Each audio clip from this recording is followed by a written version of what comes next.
গরমের দিনে ঘরে বা বাইরে গেঞ্জি পরে নামাজ হবে? স্যান্ডো গেঞ্জি বা হাফ হাতা শার্ট পরলে কি নামাজের ক্ষতি হবে? প্রিয় ভাইরা, সালাতের ক্ষেত্রে আল্লাহ রাব্বুল আলামিনের নির্দেশনা, যেটা সূরা আরাফের মধ্যে আল্লাহ রাব্বুল আলামিন বলেছেন, ইয়া বনি আদম খুযু যিনাতাকুম ইনদা কুল্লি মাসজিদিন, যখনই তোমরা সালাতে যাবে তখন তোমরা উত্তম পোশাক পরিধান করবে, এটা তোমাদের জন্য বিধান। সেই হিসাবে আপনি সামাজিক কোন জায়গায় যদি যেতে চান, যেরকম স্ট্যান্ডার্ডের পোশাক পরে যান, সালাতের ক্ষেত্রে ন্যূনতম এতটুকু পড়তে হবে। কিন্তু হজ কি হবে, কোন পোশাক পরে হবে আর কোন পোশাক পরে হবে না, এটা রাসূলুল্লাহ সাল্লাল্লাহু আলাইহি সাল্লাম বলেছেন।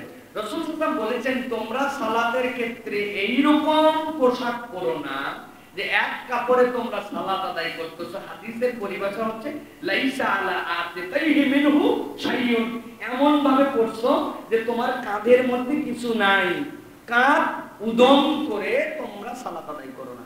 এই যে লাইসা আতিকাইহি শাই, এটার উপরে মুহাদ্দিসিনে কেরামের বক্তব্য, আমরা যে স্যান্ডল গেঞ্জি পরি, জাস্ট এখানে ফিতার মতো আছে, এটা পরে সালাত আদায় করা মাকরুহ। সালাত হয়ে যাবে কিন্তু এটা হবে না। একদম কাঁধ খুলে নামাজ পড়া, এটাকে মাকরুহ তানজিহি বলা। এটা নামাজ ফাসেদ হওয়ার কাছাকাছি হয়ে যাবে, কাপড় চোপড় থাকার পরে উপরে কিছুই পরে নাই। তো এই হিসাবে আমরা যে স্যান্ডল গেঞ্জি পড়তেছি, এটা আমাদের এইভাবে বললে আপনি ঘরেই পড়েন আর মসজিদে পড়েন, আপনার নামাজ সুন্দর হয় নাই।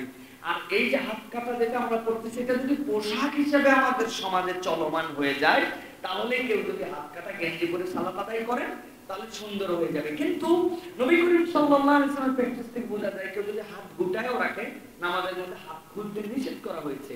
এই হিসাবে ফুল হাত পরাটা আমাদের জন্য উত্তম, তবে হাফ হাতা পরলে হবে। স্যান্ডল গেঞ্জি পরে নামাজ পড়া আমাদের জন্য অনুচিত। এইভাবে আপনি ঘরে একাই পড়েন আর বাইরে পড়েন, এটা আমাদের জন্য উচিত হবে না। গরমের অজুহাত দিয়ে এটা আমাদের জন্য, সালাতের জন্য 5 মিনিটের জন্য এটা আমাদের প্র্যাকটিস নয়। বরং সুন্দর পোশাক পরে, যে পোশাকটা পরলে ভালো লাগে এরকম পোশাক আমরা সালাতে আদায় করব। তবে যে পোশাকই পরেন, টুপি একটা সারা জীবনের জন্য ব্যবহার করলেই হবে, তাই তো না?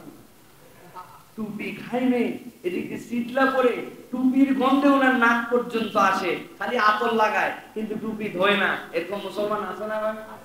হ্যাঁ, এইরকম এত বেশি খুশিটা জানি আমরা না হয়ে যায়। প্রিয় ভাইয়েরা, গরমের দিনের অন্যতম একটা আমল হচ্ছে আপনার গায়ের গন্ধ দ্বারা অন্যজন কেন কষ্ট না পায়, এটা আপনাকে সচেতন হতে হবে। ঘাম হবে কিন্তু এর জন্য সুগন্ধি ব্যবহার করতে হবে। আপনি এমন ভাবে আছেন আপনার পাশে লোকজন দাঁড়াতেই পারে না, এটা হবে না। আপনার গেঞ্জিটা চেঞ্জ করেন, জামাটা ধোন, নিজেরটা নিজে জিজ্ঞাসা করে দেখেন নিজের মুখ দিয়ে গন্ধ বের হবে না। শিখাই দিয়েছি না আপনাদেরকে, নিজের গন্ধ, মুখের গন্ধ কিভাবে টেস্ট করতে হয়, শিখাইছি না? জিহ্বার থেকে থুতু নিয়ে হাতের মধ্যে 13 সেকেন্ড পর্যন্ত অপেক্ষা করবেন, এরপরে শুকে দেখবেন, যদি লালার গন্ধ পান তাহলে বুঝবেন আপনার মুখ দিয়ে গন্ধ বের হচ্ছে। আপনাকে কুলি করতে হবে, পরিষ্কার হতে হবে। নিজের জামাটা খুলবেন, খুলে কলারটা এরকম করে তুলবেন, তোলার পরে একটু শুকে দেখবেন, তাহলে বুঝবেন কলার গন্ধ হলে আপনার গা গন্ধ হয়ে গেছে। আপনার, আপনি পাচ্ছেন না, সবসময় আপনার সাথেই আছে, তো এই গন্ধ আপনার লাগে না, কিন্তু অপর ভাই আপনার জন্য কষ্ট পাচ্ছে। এইগুলো সতর্ক হতে হবে। আর সালাতে উত্তম পোশাক আমাদেরকে পড়ার জন্য চেষ্টা করতে হবে। আল্লাহ বুঝার তৌফিক দান করেন।